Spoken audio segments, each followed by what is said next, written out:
دماغ کے ساتھ مت کھیلو میرے بھائی. دماغ کو سکون دینے کے لیے سو جاؤ, سو کے اٹھو, جاگنگ کرو, تفریح کرو. اس کے علاوہ دماغ کو سکون دینے کا کوئی آرٹیفیشل طریقہ اختیار مت کرو. کتنی گہری نیند ہونی چاہیے. قرآن کہتا ہے وَجَعَلْنَا اللَّيْلَ لِبَاسًا, رات کو ہم نے لباس بنایا, ڈھانپ لے تمہیں. ایسے ہی ہے جیسے ڈاکٹر کہتے ہیں ٹینشن ہو رہی ہے کافی پی لو. کافی پینے سے ٹینشن کم تھوڑی ہوگی, بڑھے گی ٹینشن. وقتی طور پہ کم ہو جائے گی, اس کے بعد 2 کافی پہ آئے گا 24 گھنٹے میں, پھر 3 کافی. پھر ہم نے ایسے بھی دیکھے ہیں ہر وقت ایسے لگتا ہے جیسے توے پہ بیٹھا ہوا ہے, اور ہر وقت چائے اور کافی کا کپ اس کے ہاتھ میں ہوتا ہے. 2 منٹ نہ ملے تو دماغ خراب ہونا شروع ہوتا ہے. نہیں یاری میرا خیال ہے بات سمجھ. تو یہ کیفین ہو گئی, نکوٹین ہو گئی, گٹکے ہو گئے آپ کے, اور چرس ہو گئی. صحیح ہے نا, یہ سب ایک ہی فیملی کی چیزیں ہیں. ہاں کسی میں کم نقصان ہے, کسی میں زیادہ. تو کبھی بھی ڈاکٹروں کے مشورے پر, آپ کو اللہ کا واسطہ دے رہا ہوں, ان چیزوں کو اپنی لائف کا حصہ مت بناؤ. یہ ٹینشن ختم کرنے کے لیے نہیں ہے, یہ ٹینشن بڑھانے کے لیے. اور اگر کرنا ہے تو صحت کا لیبل نہ لگاؤ. ہم بھی چائے پی لیتے ہیں, دن میں 2 ٹائم پی لیتے ہیں, لیکن کوئی صحت کا لیبل نہیں لگاتے کہ بہت اچھا کام کر رہے ہیں, اس سے ٹینشن ختم ہو رہی ہے. بھائی پی اس لیے رہیں گے, اس کے پینے کی وجہ سے ٹینشن ہوتی ہے, پھر وہ ختم کرنے کے لیے پینی ہے. اگر عادت چھوٹ جائے تو پھر نہ ملنے سے کوئی ٹینشن بولو نہیں ہوگی. موسیٰ علیہ السلام اور خضر علیہ السلام کا واقعہ دیکھ لو نا.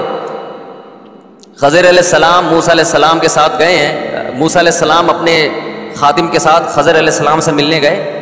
لمبا سفر تھا, تو قرآن کیا کہتا ہے, آتنا غداءنا لقد لقینا من سفرنا ھذا نصبا.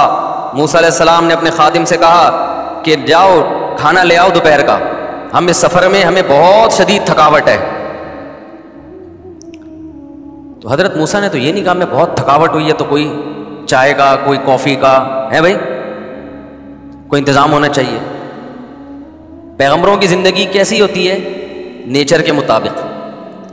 تو اس کے بعد موسیٰ علیہ السلام نے کھانا کھایا, اور جو تھکاوٹ ہوئی تھی ذہنی, اسے دور کرنے کے لیے چٹان سے ٹیک لگا کر سو گئے.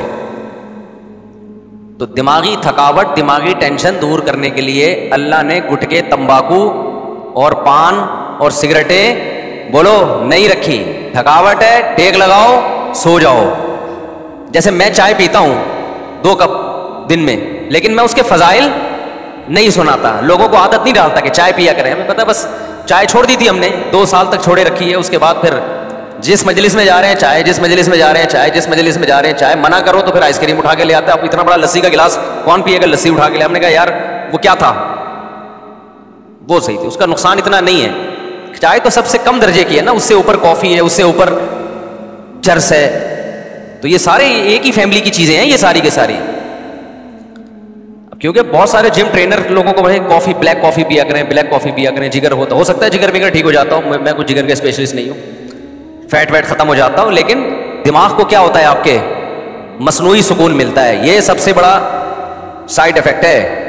دماغ کے ساتھ مت کھیلو میرے بھائی, دماغ کو سکون دینے کے لیے سو جاؤ, سو کے اٹھو, جاگنگ کرو, تفریح کرو. اس کے علاوہ دماغ کو سکون دینے کا کوئی آرٹیفیشل طریقہ اختیار مت کرو. میڈیکل سائنس ہر چیز میں کوئی حتمی نہیں ہوتی, بہت سی چیزوں میں حتمی ہوتی ہے, لیکن بہت سی چیزوں میں وہ کوئی حتمی نہیں ہوتی. کل اس کی رائے چینج ہو جائے گی. ہمارے پاس پیغمبروں کی سیرت ہے. اللہ کہتا ہے میں نے سکون کے لیے کافی نہیں بنائی, میں نے سکون کے لیے رات بنائی ہے. رات کو جلدی سو جاؤ. وَمِنْ آيَاتِهِ مَنَامُكُمْ بِاللَّيْلِ وَالنَّهَارِ, اس کی نشانیوں میں سے رات کو آرام کرنا اور دن میں آرام کرنا. دن کا قیلولہ, نبی صلی اللہ علیہ وسلم نے فرمایا قیلوا فإن الشیطان لا یقیل, دوپہر کھانے کے بعد آرام کرو, اس لیے کہ شیطان آرام نہیں کرتا. یہ دوپہر کی گہری نیند, یہ تھوڑی دیر کی نیند, اور رات کو جلدی سونا. گہری نیند رات کی, کتنی گہری نیند ہونی چاہیے. قرآن کہتا ہے وَجَعَلْنَا اللَّيْلَ لِبَاسًا, رات کو ہم نے لباس بنایا, ڈھانپ لے تمہیں. جیسے کمبل اوڑھ کے غائب نا انسان, ایسے رات کا اندھیرا تمہیں کیا کر دے, غائب کر دے. وَجَعَلْنَا نَوْمَكُمْ سُبَاتًا, یہ تو بڑی بلیغ آیت ہے. نوم کو سبات بنایا, سبت عربی میں کاٹنے کو کہتے ہیں. کیا زبردست آیت ہے, دیکھو اس میں میڈیکل سائنس کا بھی بڑا خاندانی اصول بیان ہو رہا ہے کہ نیند کیسی ہونی چاہیے. کافی پی کے نیند اچھی نہیں آئے گی, نیند کا کیا ہوگا, بولو بیڑا غرق ہوگا. 6 کپ پی رہے ہیں جگر کی مضبوطی کے لیے. ہمارے گھر والوں کو کسی نے بول دیا کہ وہ, میں نے کہا وہ اللہ کا واسطہ, جس دن نہیں ملی کافی میری شامت آئے گی اس دن.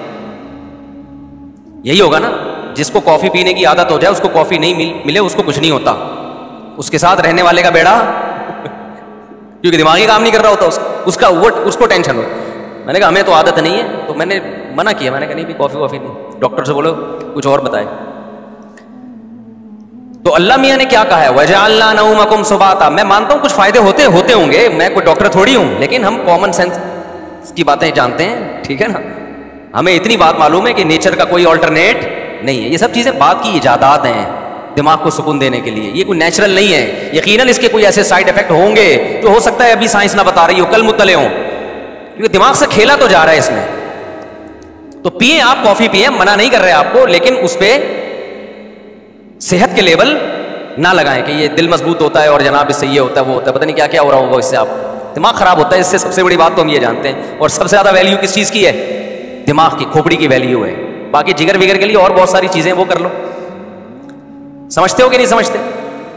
تو پیئیں آپ, حلال ہے, ہم کوئی حرام ہونے کا فتویٰ نہیں دے رہے, لیکن اس پہ دیکھو اور بھی تو بہت سے الٹے کام ہم کر رہے ہیں نا. صبح پراٹھے پھوڑنا, کوئی صحت اچھی ہوتی ہے اس سے؟ کیا خیال ہے, کوئی اچھی ہوتی ہے صحت؟ پھوڑ رہے ہیں ہم, لیکن اس پہ صحت کا لیبل نہیں لگا رہے ہم. برگر کھا رہے ہیں, پیزے کھا رہے ہیں, کوئی صحت اچھی ہوتی ہے اس سے؟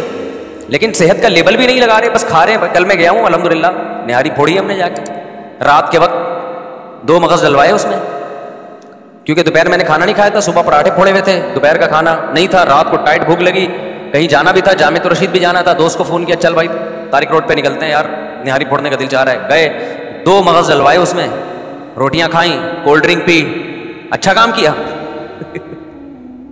لیکن یہ نہیں کہ پھر بیان دیا کہ آپ لوگ نہاری میں رات کے وقت 2 مغز ڈلوا کے کولڈ ڈرنک پیا کریں, اس سے سلم اسمارٹ ہو جائیں گے, کولیسٹرول کم ہو جائے گا. بھائی بس انٹرٹینمنٹ کی ایک چیز ہے, حلال ہے. اب صحت کا اتنا بھی سر پہ مسلط کرنا کہ انسان نلی نہاری سے محروم ہو جائے, لیبل نہیں لگایا, پھوڑ پھاڑ گئے, آ گئے. تو آپ بھی پی لو کافی, لیکن خدا کا واسطہ اس پہ صحت کے اور دماغ کی طاقت اور وغیرہ وغیرہ کے لیبل مت لگائیں آپ. اور ہم نے بھی اگر نہاری ایک دفعہ پھوڑ دی تو اب یہ تو نہیں کہ روز پھوڑ رہے ہیں, وہ پھر ایکسرسائز وغیرہ کر کے اس کو مینیج کر لیتا ہے آدمی. ایک دن پھوڑ پھاڑ دیا, اگلے دن ذرا جاگنگ زیادہ کر لی. سمجھ رہے ہو کہ نہیں سمجھ رہے؟ اور میرا نظریہ یہ ہے کہ انسان اپنی خوراک میں جو نیچرل چیزیں, مغز نہاری, نلی نہاری تو نیچرل ہے نا, وہ تو کوئی آرٹیفیشل چیز تو نہیں ہے نا. مغز اللہ کا بنایا ہوا, اس میں اونٹ کا گوشت ہوتا ہے, وہ کس کا بنایا ہوا؟ کولڈ ڈرنک اس میں ایک غلط چیز آ گئی ہے. تو اس کا پھر یہ ہے کہ آدمی ذرا ایکسرسائز کر لے, اس کو چل پھر لے زیادہ, اس کو مینیج کر لے کسی طریقے سے. کیونکہ اتنا زیادہ پرہیز آج کل کیٹو ڈائٹ کے نام سے کچھ ڈاکٹر پرہیز بتا رہے ہیں, ان کی تحقیق ہوگی, میں ان کو غلط نہیں کہہ رہا, لیکن وہ کہ وہ خوراکیں کھا کے آدمی کہتے ہیں پھر ایسی صحت کا میں نے کرنا کیا ہے کہ ہر چیز سے انسان کیا ہو جائے, محروم ہو جائے. وہی بچوں والا لطیفہ یاد آتا ہے کہ وہ اسکول ٹیچر نے بچوں سے کہا کہ بچوں پرومس کرو کہ کبھی بھی سگریٹ نہیں پیو گے. بچوں نے کہا مس کبھی بھی نہیں پیئیں گے. بچوں پرومس کرو ہمیشہ ابو امی کا کہنا مانو گے. بچوں نے کہا کہنا مانے. بچوں پرومس کرو گرلز کا پیچھا کبھی نہیں کرو گے. کہا نہیں کریں گے. بچوں پرومس کرو ملک کی خاطر جان دینی پڑی تو جان دے دیں گے. انہوں نے کہا دے دیں گے, کرنا کیا ہے زندگی کا, ہم نے جب کچھ بچا ہی نہیں ہے اس میں, تو جان دینے کے علاوہ ہمارے پاس کوئی آپشن بچا ہی نہیں. تو میں آپ سے ہی کہتا ہوں کہ صحت تو ڈاکٹروں کی فیلڈ ہے, ان سے پوچھیں کیا کھانا ہے کیا نہیں کھانا, لیکن اتنا وہمی انسان بھی نہ ہو جائے کہ نیچرل چیزوں کو کیا کر دے, بالکل ہی اس کو چھوڑ چھاڑ کے بیٹھ جائے. تو اس کا یہ ہے کہ اس کو تمیز سے مینیج کرتا رہے, پھر بھی مر جائے تو مر جائے, کیا کرنا ہے بھائی. کیونکہ ایسی ایسی خوراکیں مارکیٹ میں آ گئی ہیں نا, گھاس پھوس پتے کھا رہے ہیں لوگ بیٹھ کے. میں نے تو چائنیز کی خوراکیں دیکھی ہیں, 100 سال زندہ رہتے ہیں, کھاتے کیا ہیں, گھاس پھوس ہے اور پتے ہی نظر آئے. میں کچھ تربوز کے کچھ چھلکے ولکے ٹائپ کی چیزیں, اب ہو سکتا ہے کوئی اور چیز ہو, ہمیں تربوز کا چھلکا لگ رہا ہوگا. تو میں نے دیکھا ہے چائنیز اور تھائی لینڈ کے لوگ نا یہ کھا رہے ہوتے ہیں تو 100 سال جیتے ہیں. تو ہم کہتے ہیں یار اس سے بہتر ہے پراٹھے کھا کے مر جائے آدمی, اتنا بھی کیا ہے. لیکن اس کا یہ ہے کہ آپ کھانے کا ڈسٹینس کیا کر دیں, بڑھا دیں. آپ کھائیں اچھا لیکن کم کھائیں نا تھوڑا سا. تو خیر یہ ڈاکٹروں سے پوچھا بھائی کیا کھانا کیا نہیں کھانا. مجھے تو وہ کافی کی بات ابھی آ گئی, کیونکہ لوگ پہلے ہی غصے کے مریض بنے ہوئے ہیں, ڈپریشن کے مریض بنے ہوئے ہیں. ایسی چیزیں پی پی کے ان کی ڈپریشن کم نہیں ہوتی بلکہ بولو بڑھ جاتی ہے, کم نہیں کرتی ہیں. تو نیچرل, میں قرآن کی آیت بتا رہا تھا, قرآن میں اللہ نے کیا کہا ہے, وَجَعَلْنَا نَوْمَكُمْ سُبَاتًا. میں آپ کو ٹینشن ڈپریشن سے بچنے کی اصل چیز بتا رہا ہوں.